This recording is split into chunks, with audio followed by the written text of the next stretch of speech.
Laughing at myself, y'all. Good evening, everybody. Good evening, good evening, good evening. I hope you are doing well this first Thursday of the month of July. Go ahead and, of course, like, love, and share all the stuff that we normally do. Welcome to the room. Thank God that you are here. Thank God that we made it to see another day, another month. As the months keep creeping by, we're creeping in and going by.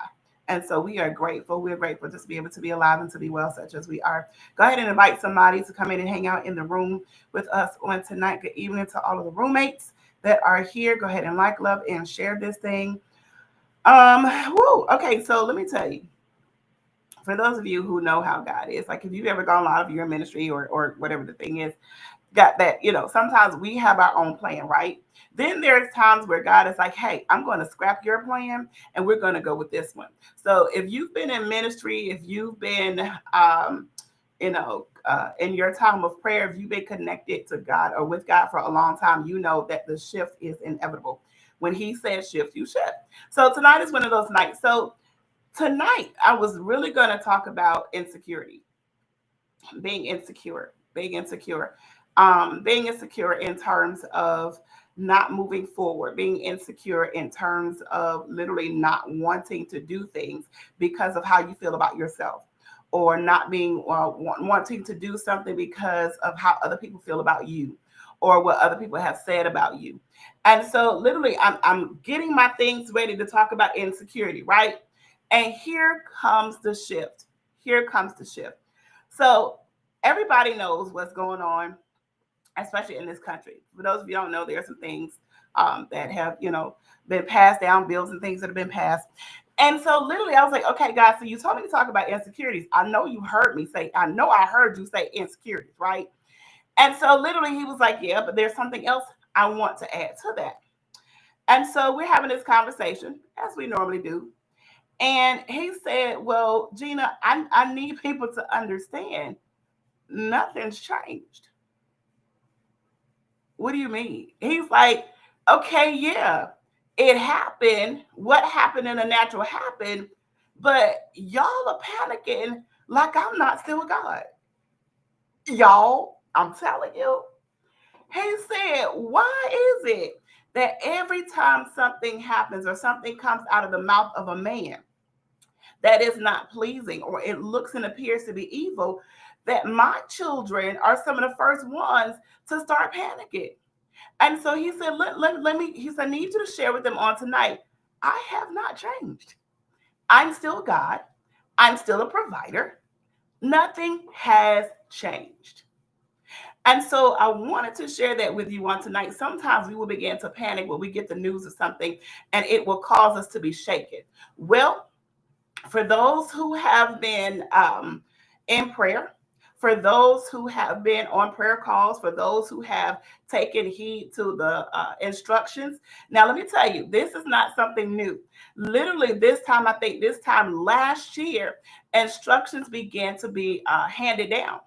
And so, for those who've been in these prayer rooms, for those who've been on the prayer calls, for those who have taken heed to what God has said, you shouldn't be shaken, because this is something that was already prophesied. And so, literally, he's saying, so for the people who are panicking, and I'm not saying don't be concerned, that's not what we're saying. He said, but those who are panicking, who are acting like life is completely over, he said, I gave a fair warning. I gave a fair warning. You have been encouraged to get covered. You have been encouraged to get on these prayer calls. You have been encouraged to get your body in a seat somewhere on somebody's ministry. You have been encouraged to do all the things that I needed you to do to get in position. And now the time has come.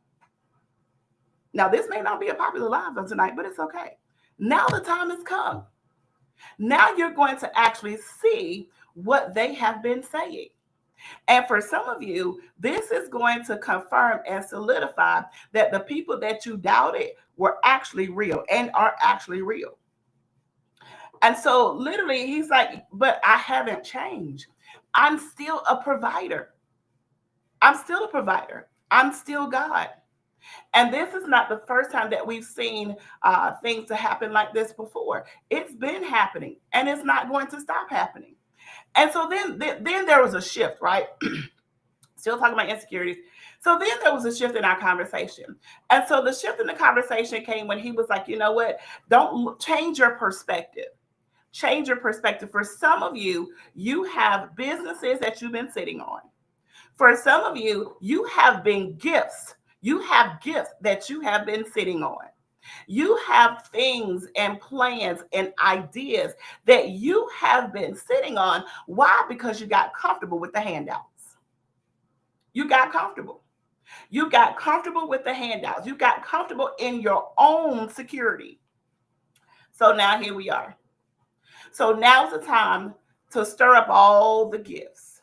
Now is the time to stir up all of the partnerships. Now is the time to stir up the community. Now is the time to get up off of what you've been sitting on and get to work. Why? Because there are people who need you now. That's why I was preparing you then. That's why I gave you all the ideas then. That's why I started connecting you with people then. Then is now. Then has become now. So if you know how to cook, you better get you some pots, because the people gonna need you. If you know how to sew, go down there and get you a singer. I didn't know if they still sell singer. Well, I guess you can get it off the line. Get your sewing machine. If you know how to whatever you know how to do, whatever God has given you to do. If you know, thank you, Holy Spirit. If you know how to teach, dust off the books. Let's get ready. It's time. It's time. And so oftentimes, we think about God being rich, and we think about his riches. We think about it in a monetary aspect. And literally God is saying, I've given you ideas. You are rich with ideas. You are rich with strategies.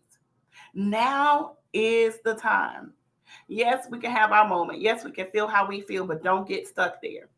And so literally God is saying, don't start to panic, and don't transfer your panic onto other people. If you say you are a believer, then believe. If you know me to be a healer, then know that. If you know me to be a protector, then know that. If you know me to be a provider, then now's the time to actually put it into action and show that you know that. You know that. So no longer will your gifts lie dormant. It's not time for that. It is literally time to wake up. The alarm has sounded. The alarm has been going off. We've been hitting snooze. We've been hitting snooze for the longest because we got comfortable. We got comfortable with the handouts. We got comfortable being comfortable. Now it's time. It's time. You know how they show in movies and that kind of thing where somebody's getting ready to have a baby, and then all of a sudden they kind of make a movement, and the person who's in the room with them or somebody who's around them is like, what's going on? And they shout out, it's time. Like there's nobody there, or else this baby's going to come out regardless. It's that time. It's that time. So the baby come out regardless. How you feel, how secure you feel, what you have. It's time. It's time for you to give with your insecure self. And I was thinking about insecurity.